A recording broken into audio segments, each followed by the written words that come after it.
are there things that the best videographers pay attention to at kind of a broad through line level that maybe amateur videographers or intermediate, somewhere like 5 to 7 years in, may not be paying attention to? Something that the best of the best look for, maybe small things, could be huge things, but like a through line grasp where, you know, if this person is good at filming, they're definitely gonna look at this. They're definitely gonna make sure like this is set up when they do their thing. I feel like there's so many different answers to that, but one that I think is easy to understand and game changing is eye tracing. And this is an editing technique.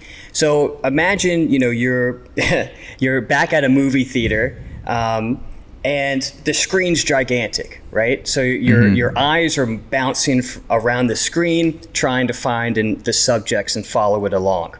A great filmmaker, a great director, and a great editor will edit in a way or move the scene in a way where your eye will be drawn from one side to the next as the scene transitions. So if a character's on the right side of the screen and we need to get the viewer to look at the left side, there may be some motion coming from the right to left. It could be as simple as somebody walking by in the background, or maybe the camera is starting to move that direction.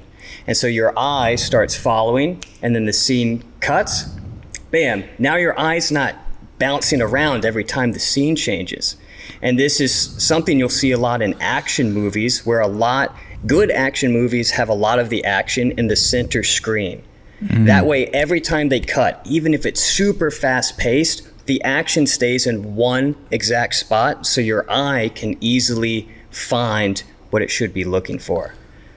So there's an expectation created by the person filming, and then some sort of fulfillment of that expectation, like something moving in the background towards that direction, and then the camera eventually goes that way, or the scene cuts that way, and then the viewer gets the satisfaction of, okay, my brain thought that was going to happen, and then it did. So it's almost like kind of this hit of like almost like in music sometimes, where you have these undertones in the background where you think the song is going to go in a certain direction, and 90% of the time it does.